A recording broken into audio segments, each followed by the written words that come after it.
Today we're going to interview John Zechner, Sr., on his past, his family's past in Nipigon, because Zechner's is a well-known name here and been here a long time. So, John, you're on.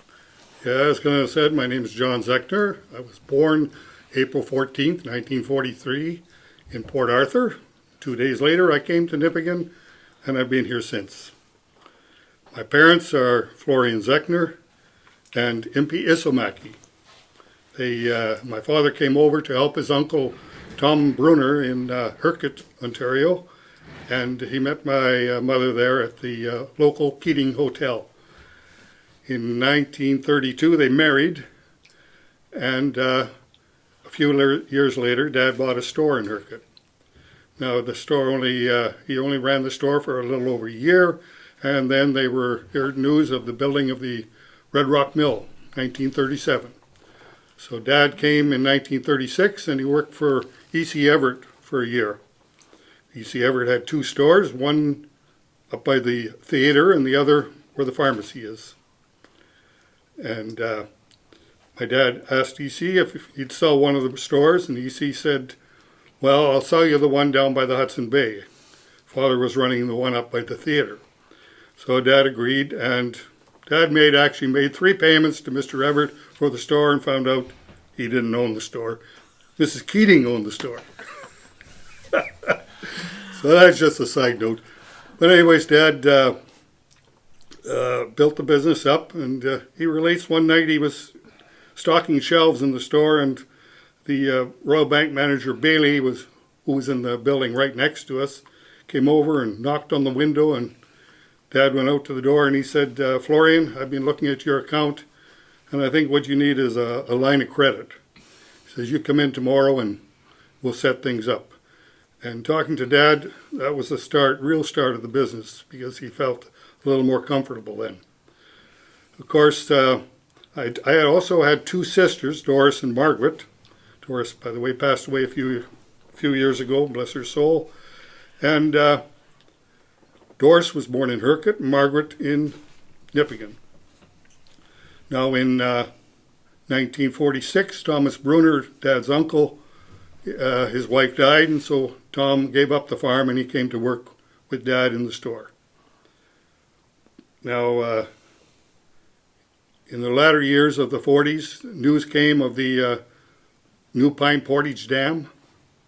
1,500 men came to town. And of course, Dad was all excited, and Dad hired a few people, and then he put a temporary store right up at the Pine Portage site. I can remember delivering up there, and one time we actually went through the ice. Fortunately, it was the top layer and not the second layer. So a bulldozer came and pulled us out. What if he had someone else then run the store up there, John? Yes, a couple from Nipigon, and actually Mr. Waghorn was part of the staff there. Oh. Yeah, and those were the good years for Nipigon with 1,500 hungry men, and Dad finally saw the light, as he says. You know, things were prosperous, and it was well worth being in business. In the early 50s, my mother passed away, and of course Dad was alone then, and he made his trip back to Austria the first time since 1923.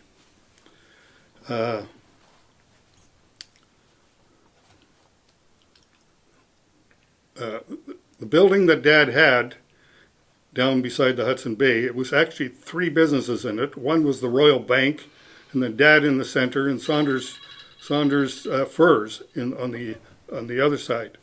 Now, Dad bought out Saunders Furs first, and later on he spoke to Mrs. Keto, and he bought the Royal Bank, and with an agreement that he would build a Royal Bank building down at the far end of Front Street. So the Royal Bank agreed to that, and they moved out, and Dad expanded his store. He sold mainly groceries at the time, and started a little bit in the hardware business, and so he made a large staircase going downstairs, and opened a hardware section. Una Manella from the Manella family, the father, he ran the hardware store for Dad, and a few years later, the co-op store over on Railway Street became available. Uno had worked there in his early years, and so Dad moved the hardware store over there. So for people who don't know, the co-op store was where the Delico and the Gazette is now, beside Zechner's. That's right? true. That's true. Okay. Yeah. And it'll be known years later. I moved. I came into the business and moved the store over by the hardware store. We bought out the Nipigon Bottling Works, who had lost their franchise, and joined it to the hardware store. Now, my days in Nipigon, being right beside the International Hotel, my bedroom was right at the back, and I experienced some real nasty things some nights. Some of the patrons would leave out the back door, and some of them not so willing. So it was a little loud some nights. Also, during the day, I'd be out in the front street. This was my playground, front street, really. And there would be fellas coming out of the International Hotel a little tipsy, and of course they saw this little boy and said, "Oh, hey, you want a few pennies here?" Yeah, I said, "Oh, I wouldn't mind." So they'd give me a few pennies, and you'd think I'd spend the money in Dad's store. No, I'd run down the street around the corner to Henry's Krasuski's confectionery. He says, because Henry had the best selection of kids candies. Henry's store was in the old post office, and him and his wife they worked at the store.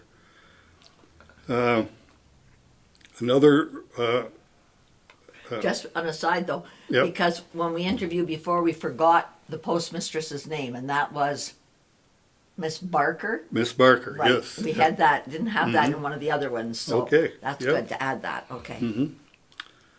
A little about when I was about 11, 12, there was an ice rink over by the old curling club across the railway tracks, and somehow, I'm not sure, I think with the encouragement of Red Winfield, I found a pair of skates somewhere and went over there and started playing hockey on the old outdoor rink.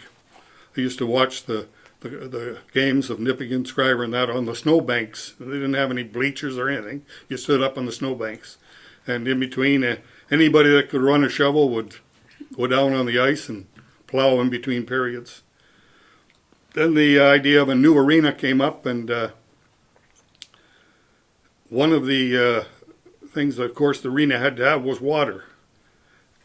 And believe it or not, the townspeople got together. They dug a 6-foot trench from First Street over to the arena by shovel. So, somehow that really sticks in my mind. And I can remember, I wasn't old enough to shovel, but I can remember being there and seeing the gravel coming up one shovel at a time. And So where would it have started? I missed that, John. it would have started right on First Street, right off First Street. Oh, okay, Yeah. and then gone like down Bell Street? Down Bell, right to the arena. Right Yep. to the arena? Yeah. Okay. Now the arena, apparently, Great Lakes Paper had a that shipping had a crane, and they loaned it to the townsfolk to put up the rafters. It was all done by volunteer labor. The lumber was from old bush camps, and they moved the shack from the old outdoor rink and moved it in front of the arena for the first few years. It had a big potbelly stove in it. I can remember going out to the old rink, and Buster Gagnon was the operator of the rink, and Buster, of course, he always said joking around, and I was just a little gaffer, and I didn't know at the time what was going on, but Buster would say, "Hey, Zechner," he says, "you want to read what it says on the walls there?" I guess some of the words were pretty crude, but he got a real kick out of those, out of me saying this to all the people, and everybody would laugh, and of course, this was entertainment for me, so I kept reading. But that's just a side note, yeah. So, John, when you said that they played Scriber, was the highway would have been in poor shape, wouldn't it, in those days to come from Schreiber? Yeah, the highway was to Schreiber, yes. Yeah. And it was a basic highway, though. It was. Yeah, Okay. yeah, oh no.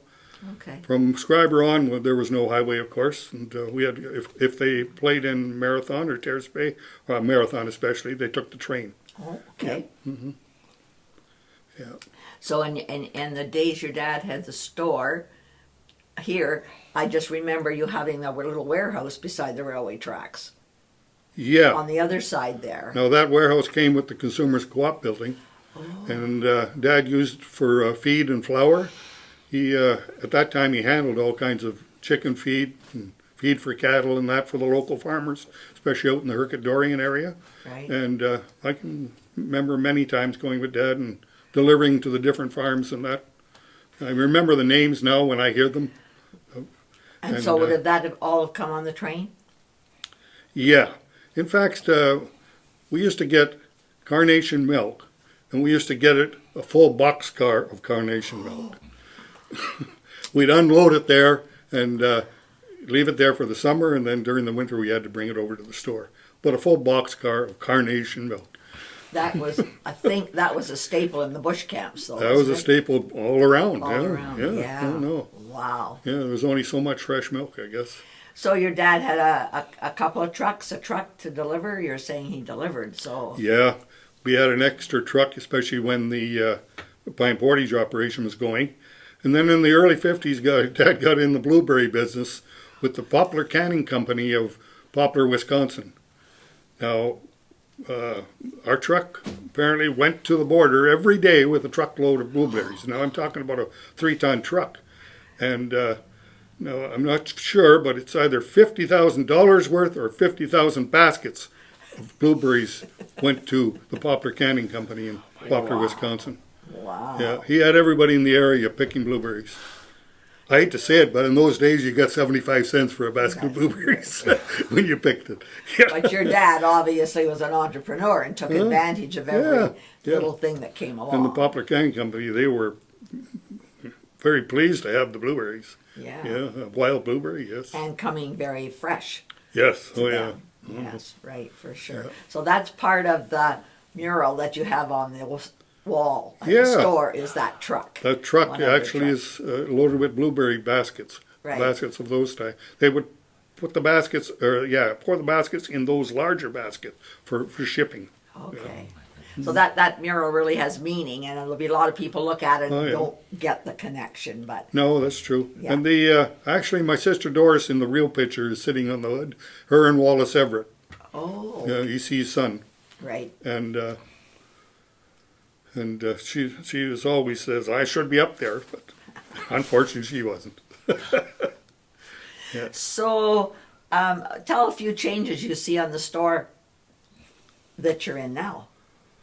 Well, in Dad's early days, I can remember a counter the length of the store, and in behind there were bins full of flour, full of rice, whatever product you required, and then the people would come up to the counter and say, "I need 2 pounds of rice," and the girl would scoop it out of the thing, bag it, weigh it, and give it to the customer, and everything had to be written out on a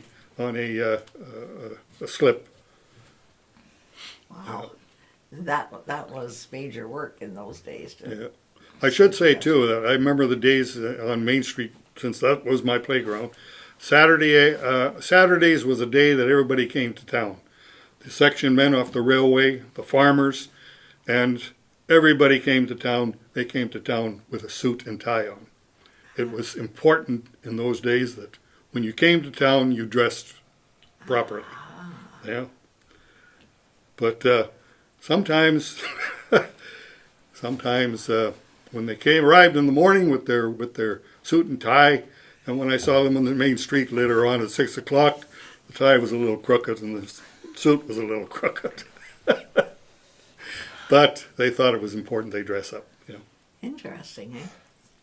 Because I know when I've seen a few pictures, and I'm always thinking the men always had hats on. Oh yes, Always fedoras. on. Right, fedoras or white shirts, and I'm thinking, imagine being out and about in a white shirt in those days. So I was talking to my grandchildren the other day, and I mentioned the word that we had a new Chesterfield. They looked at me and they said, "What's a Chesterfield?" I said, "It's the sofa you sit on in the living room." "Oh, okay. Yeah, a couch," they said. They said, "Yeah, that's it." And then we were having breakfast and said, "Pass the marmalade." They said, "What's marmalade?" I said, "Right there." They didn't know what marmalade was. No, I was quite surprised. Yeah. Yeah. Change in language, change in everything. Yeah, yeah. Really. But for you, you've seen Nipigon from its heyday Yeah. up and down then. Yeah, Yeah. and really I was born in 43, so right around this time, I was of course in the middle of the World War II, things were tough. Everybody was trying their best to stay alive, basically, that was it. And after the war, things started to boom. The Red Rock Mill opened up again. They built the Pine Portage Dam. In 1937, when they announced the mill in Red Rock, well, the post office expanded, the Hudson Bay expanded. Many things went on in Nipigon right around that time because they figured, well, finally we're going to break loose here. Unfortunately, the first mill went bankrupt, but after the Second World War, it started again. Okay, go back on that a little bit, John. I did not realize there was a mill there, and you're saying it went bankrupt. And Oh, yes. okay, so Yeah. I didn't have that information. That's why they said the Red Rock Inn was built in 1937. It was built for the mill people. Okay. Yeah. And, of course, we had the small pulp mill in Nipigon, and at first they supplied the mill over there with pulp, but then gradually they closed the one in Nipigon around 1950, I believe. Okay, we talked to Billy Millen yesterday because he Yeah. worked at the Groundwood Mill, or that The little Groundwood Groundwood Mill, Mill. yeah. We were talking about where the pulp went, Mm-hmm. and he remembered it going out in big bales, and Okay, yeah. so it would have gone to the Red Rock Mill then. Yeah, well, some of it for sure. Right. Yeah. Right. Just as a side note, we had a bookkeeper, John Sharp, and John actually worked for us for 50 years. And he actually, prior to working for us, he worked at the Groundwood Mill in the office. Yippee. And he said what we used to do, we take our adding machines and run them through and then re-roll them and use the other side. That's how tough things were during the war. Wow. So they were into recycling a lot. They were into recycling more in those days probably than ever. than Yeah. we ever were. That's for Yeah. sure. No, it was. We were just discussing the Groundwood Mill and the other thing then, John, he didn't know was, did that little mill have a name, like an owner? It was always just called the old mill Yeah, the old mill. or the little that's- mill, and Yeah, I've never heard any other word for it. no, neither's, and Bill didn't either. He had not No, heard that's true. that there Yeah. was an owner of that mill. Yeah.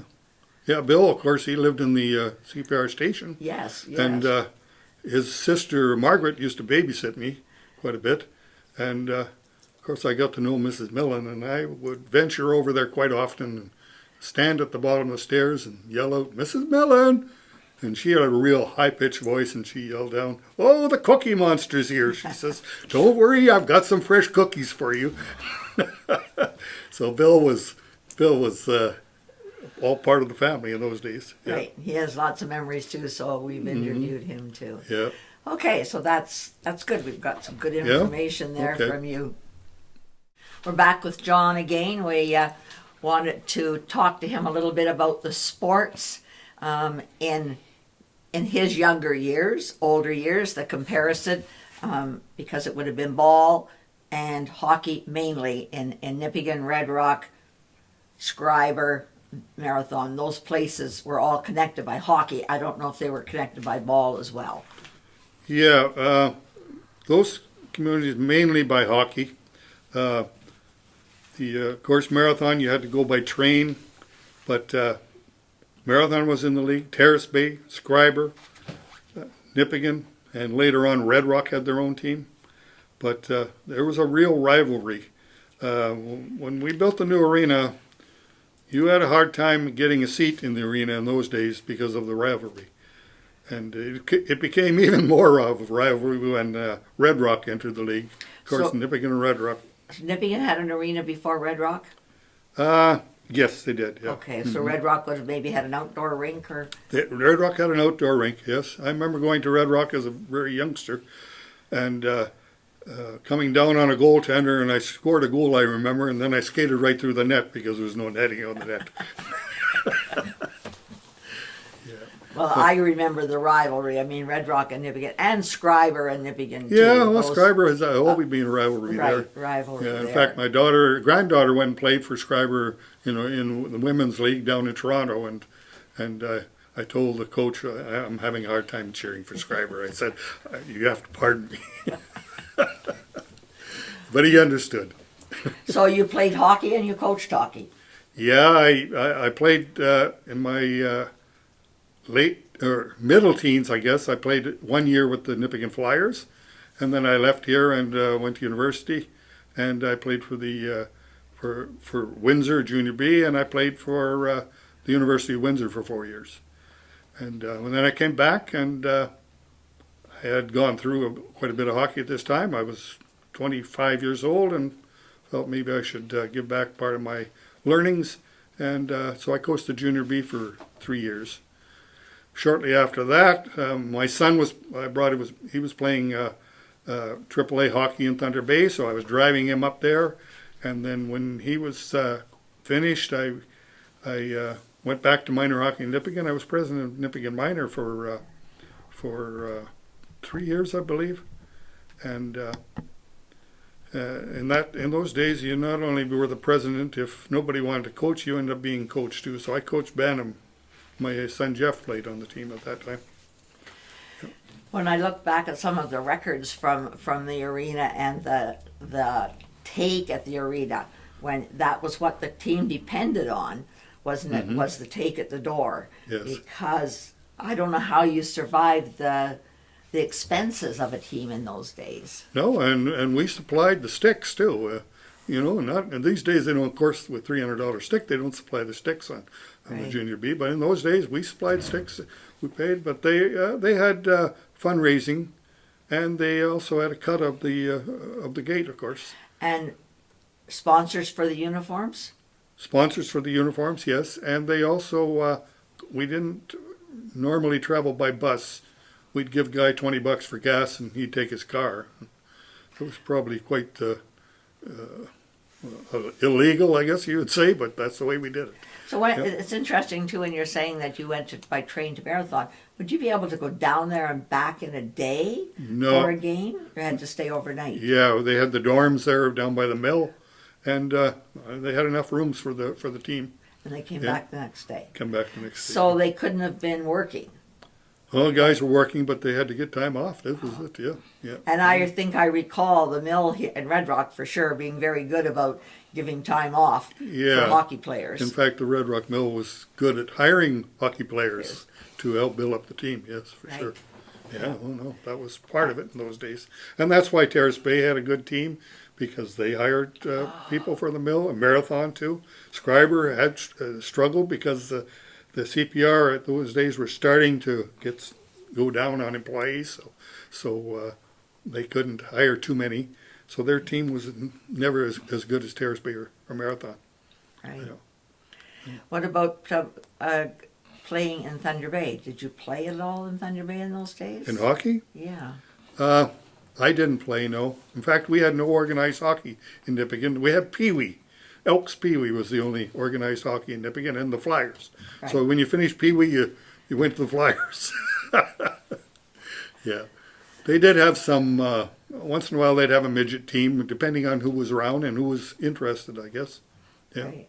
Yeah, I've seen pictures, I think, of midgets. Yeah, I don't remember bantam teams, tell you the truth, but midgets, yes. Yeah. That's good. What about the ball now? We've talked about the hockey. Yeah, like I mentioned, there are pictures around of the old days, Red Winfield, Una Manila, and the boys, they played down on a field down by where the plywood mill was. I remember going there as a child and seeing this. It was a field, basically. It didn't look like a ball field to me, but that's where they played. And they had uniforms. The uniforms are here in the museum. And between that time and, probably early 60s, I believe, the Nipigon got a fastball team, and they entered into the Port Arthur League, and partook in the Port Arthur League. And players from Port Arthur would say that, every time Nipigon plays, the crowds are big here. When we play, there's hardly anybody here. But I remember in the first fishing festivals, I think some of the ball was fastball. It was fastball, And I all remember fastball in those they've days. had to barricade off that, and you almost had to pay to go and stand at the fence and watch the games. Yes, yeah, Because it's yeah. very, very popular. Oh, yes, yeah. Very popular. There is a little fastball still in Thunder Bay, but not much. It's all the slow pitch now.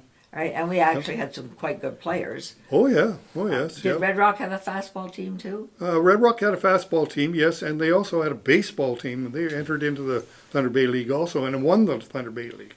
Okay, I don't remember names, but I do know we had quite a few good players. And in hockey, Nipigon won it in the early 50s, and Red Rock had a team, and they won it, I think, in their second year of operation.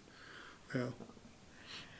Because there was quite a few people who traveled from here to Thunder Bay to play fastball for a while there. Oh, for sure, yeah. Yeah, Lindsay, of course, Manila was Yeah. one of them. I think from 65 to 75, those years there. Very popular. Yeah. So it's changed, and I think that ball was played in school a lot more than it is. Yeah, probably, yeah. I think I remember them playing ball Yeah, at oh, school, yes. and actually having rinks at both schools. St. Ed's and Georgia Neal both had outdoor skating rinks. I remember in Yeah, my time that's here. right. Yeah, they did have school hockey teams too, yes, yeah. Yes, they did. Yeah. Yeah. So hockey is a staple Staple in this here, yeah. area, right? Yeah, for sure. And unfortunately, there's what else do kids do if they don't play hockey now? That's right. Yeah, It's a shame. I didn't mention I grew up in the era where we didn't have TV. I believe I was 17 when TV first hit Nipigon.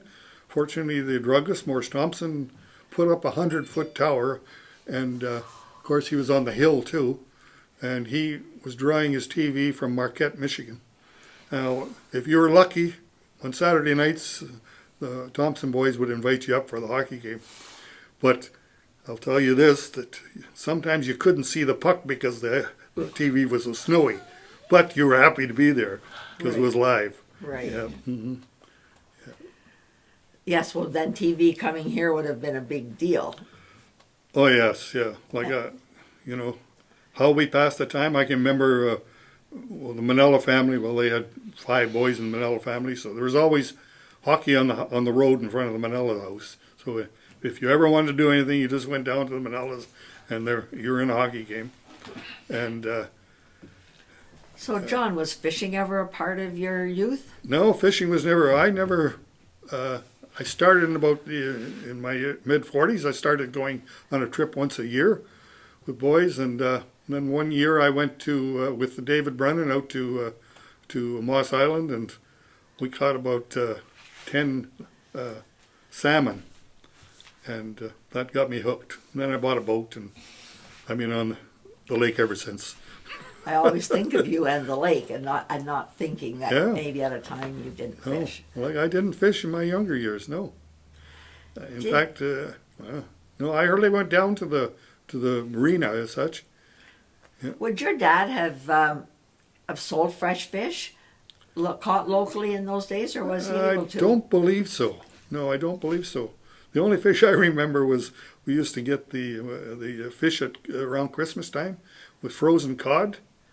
Yeah, and the cod, of course, it was cold outside anyway, so Dad had a big bin in the back of the warehouse, and with this frozen cod, and sometimes we'd sneak in there and sword fight with the frozen cod. Not to his liking, but we did. I just thought it would be interesting because the fish was being caught here. Yeah.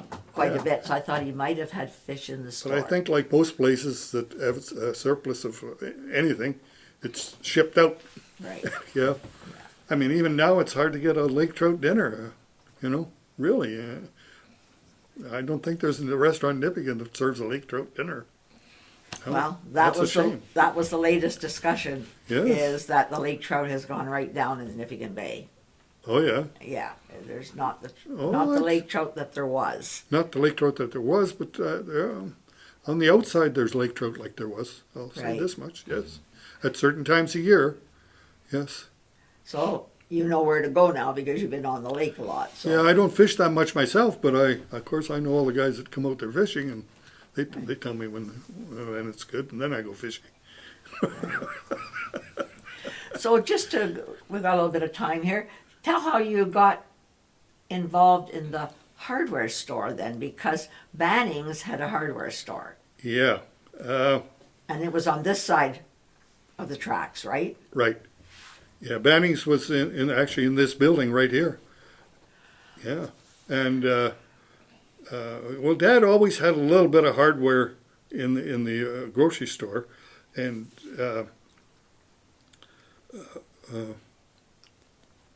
when Una Manella, when they closed the co-op store, and Una Manella was looking for a job, he came and worked for Dad, and I think that's when Dad got in the hardware business because Okay, so Uno ran that. but part. it was first called Marshall Wells. Yeah, well, it was in the old store. We had it in the basement of the pharmacy. Now, Okay. yeah, that was our store, and it was quite large, probably about the size of the museum here, and they had everything in there, from clothing to hardware, you name it, and then when the co-op became available, Una suggested to Dad that we buy that, and they And did. Uno ran it then. And then Una ran it. Ran it. Right. Yeah. I can just remember Yeah. my boys buying guns there. Yeah. And I bought a screwball screwdriver that was Yeah. advertised by Home Hardware. We still use that thing Yeah. today, but I can remember buying the guns there. And then Una's son Roy, we hired him, and when Una was ready to retire, and then Roy got into a side selling the Fuller Brush vacuum cleaners, and he was actually doing very well at it. And he says, I'm doing almost better there than I am working at the hardware store. He says, I think I'm going to quit. So I said, well, how about buying it, and then you carry it on, and that's what happened. That's how they got it then. Yeah, because Una was retiring. Yeah, And then it went from Marshall Wells to... Roy ran it as a Marshall Wells, and actually, when we had it, Home Hardware people would come to and talk to Uno about switching over. Of course, Marshall Wells didn't like this idea, and we weren't sure about Home Hardware in those days. But anyways, when Roy finally took over Home Hardware, and then the Beaver Lumber behind us closed, so then Roy bought the Beaver Lumber building and moved everything over there. I wonder why the Beaver Lumber closed, because I would have thought that it was a pretty good business in lumber around here in those days. Yeah, I believe so too. Like, well, Roy was quite successful at it. Home Hardware, of course, had a better program than most. And I think that's part of what happened to Beaver Lumber. They got behind the times. Okay. Yeah. I just read a little piece from 50 years ago where Yeah. the town council were debating opening on a Monday. Oh, yeah. Dwayne Thomas was at the Beaver, and he Yeah. went to the council meeting and said, carpenters work Monday to Friday, and they can't get anything on Monday because you haven't got the stores open. That's right. And council had a lot of debating Okay. about opening on a Monday. That's right, yeah. Yeah. We were closed Sunday, Monday, and Wednesday afternoon. Right. I remember Wednesday afternoon when I first came here. You're right. Yeah. Yeah, that's a leisure time then. Oh, yes. Yeah. But everything seemed to work all right in those days with those hours. But now we're open Sundays now from 12 to 4, and it's probably our busiest day, unfortunately. That's what Herman always says that. Yeah. Who goes to shop on Sunday? And then he does. You're Yeah. right. You're right. It was a big move, I think, for people to open on a Sunday. Oh, for was a sure, big yeah. move, right. We didn't accept it quite willingly at first, and And we so thought, there's- well, they're doing it in the city, and we better match. right, Yeah, exactly. Because if Right. they can't get it here, they're going to go. right. So we did. We gave in 12 to 4. Our doesn't involve with the churches, or hopefully, and Which, when you're saying that, reminds me that when hockey years ago, you didn't dare have a game or a tournament until after church was over. Yeah, that's true too. Yes, I can exactly. remember that at the arena. You Yeah. didn't dare have a hockey game before That's right. church. Yeah. But yeah. now it doesn't Now matter. it doesn't matter. No. No, it doesn't matter now. Yes. Every day is like every day now. Yeah, for sure, for sure. Okay, Okay. that's good.